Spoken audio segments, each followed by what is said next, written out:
الرحمن الرحیم نحمدہ ونصلی علی رسول الکریم اما بعد۔ پچھلے درس میں نے بتایا تھا کہ بعض چیزیں جن کو سمجھنا ضروری ہے، ایک الہام، ایک کشف اور ایک وحی، پھر ان میں فرق کیا ہے۔ تو وحی اور الہام کے حوالے سے بات ہوئی تھی۔ کشف عالم غیب کی کسی چیز سے پردہ اٹھا کر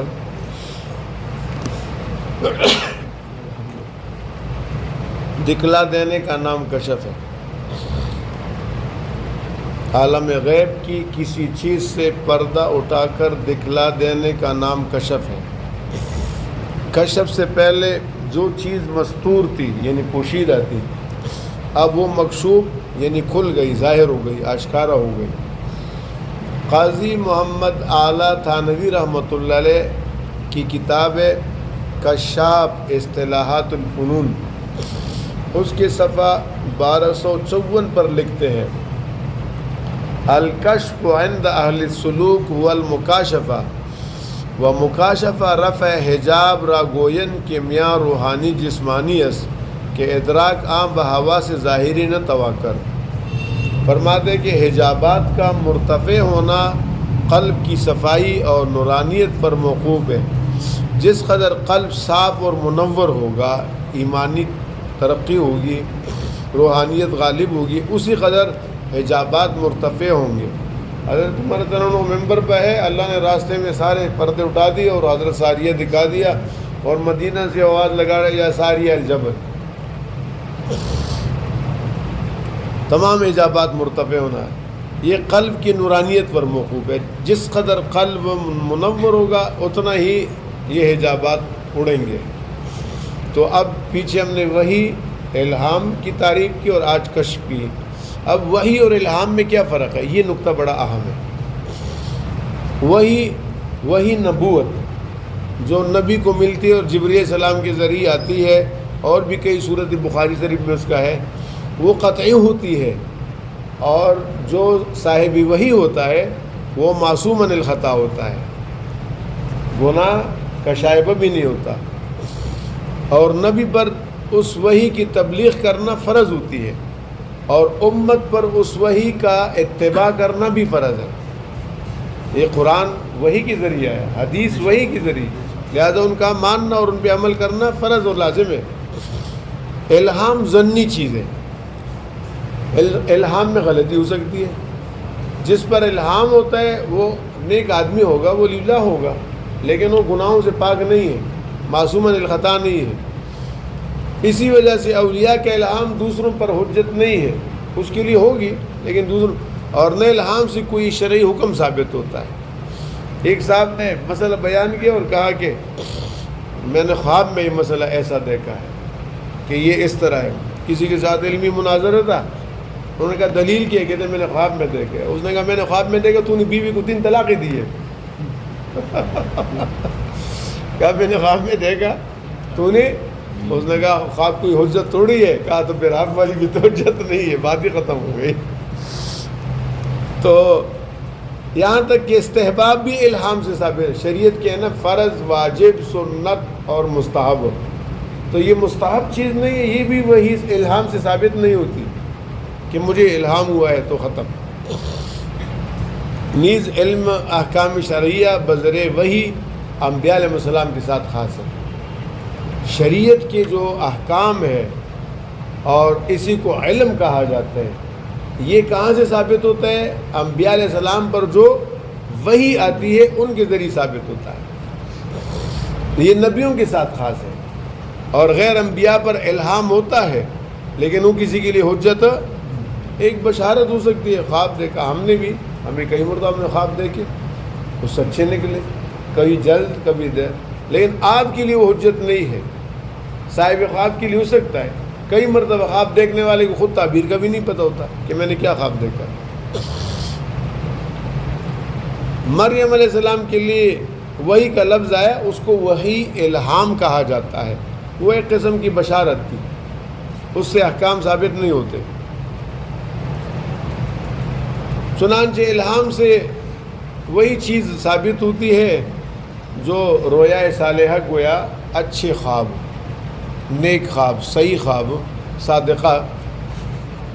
اور یہ ایک اشکال آتا ہے، یہ بھی ایک علمی بات، اس کو ذرا سمجھ لیں. حدیث پاک میں ہے کہ سچا خواب نبوت کا 46واں حصہ ہے.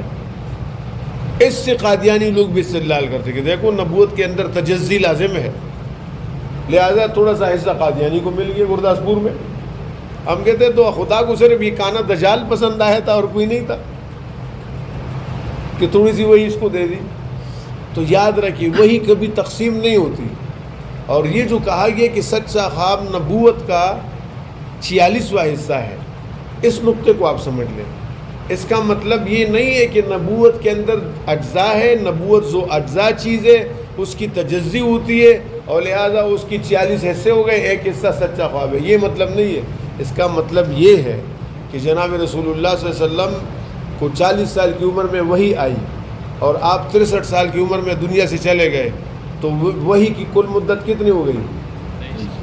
بولے 23 سال. پھر بولے کتنے؟ 23. 40 سال کی عمر میں نبوت ملی اور 63 سال کی عمر میں آپ دنیا سے چلے گئے، تو وحی کا کل زمانہ کتنا ہوا؟ 23 سال. ایک سال میں کتنی ششمائی ہوتی ہے؟ بولے بھئی سال میں کتنے مہینے ہوتے ہیں؟ کل 12. ششمائی میں کتنے ہوتے ہیں؟ 6 مہینے. ایک ششمائی میں کتنے ہوتے ہیں؟ 6 مہینے. اور سال میں کتنے مہینے؟ 12 مہینے. تو ششمائی کتنے ہو گئی؟ 2. ششمائی کے اندر 6 مہینے، سمائی کے اندر 3 مہینے، چارمائی کے اندر 4 مہینے اور سال کے اندر 12 مہینے. تو 6 مہینے ایک ششمائی، 6 مہینے اور 12 مہینے بولے 2 ششمائی. تو سال میں کتنی ششمائی ہو گئی؟ 2 ہو گئی. اب نبوت کا کل عرصہ 23 سال ہے. کتنا ہے؟ تو 23 سال کی جب ششمائی بنائیں گے تو 46 سال، 46 ششمائی ہو گئی. آپ سمجھ گئے؟ اب مطلب یہ ہے کہ نبوت کی آمد سے پہلے 6 مہینے تک آپ صلی اللہ علیہ وسلم کو سچے خواب آتے رہے. یہ ہے نقطہ اصل. کتنا عرصہ تک؟ 6 مہینے تک. کون سی کیا چیز آتی رہی؟ سچے خواب. آپ حدیث پاک میں حضرت عائشہ رضی اللہ عنہا کی روایت ہے، مثل فلق النہار، آپ رات کو خواب نہیں دیکھتے، صبح کی روشنی کی طرح اس کی تعبیر آ جاتی. تو 6 مہینے تک سچے خواب آتے رہے. اس کے بعد وہی کا سلسلہ شروع ہوا جو 46 ششمائیوں تک پہنچتا ہے. اس اعتبار سے سچے خواب کو 46واں حصہ نبوت کا کہا گیا. یہ نقطہ ہے. بہرحال یہاں پر الہام اور وحی کے اندر فرق واضح ہو گیا. انشاءاللہ مزید تفصیل بعد میں بتائیں گے. ایک جو پچھلے درس سے متعلق سوال تھا اور وہ انشاءاللہ آگے آئے گا بھی، جو آپ نے کہا تھا کہ لاہوری گروہ اور قادیانی میں پھر فرق کیا ہوا.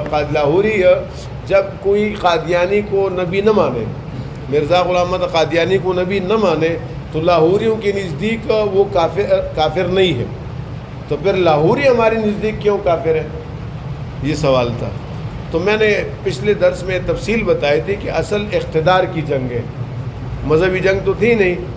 اب اس کے بعد ہم لاہوریوں کو کافر اس لیے قرار دیتے ہیں کہ اگرچہ انہوں نے ان کی ضد میں آ کر یہ کہا کہ مرزا غلام احمد قادیانی کو کوئی نبی نہ مانے تو کافر نہیں ہے.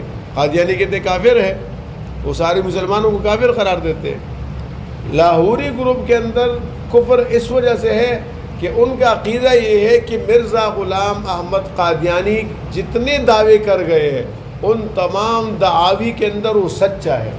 یہ ہے نقطہ. لاہوری اس کو تمام دعووں کے اندر کیا مانتے ہیں؟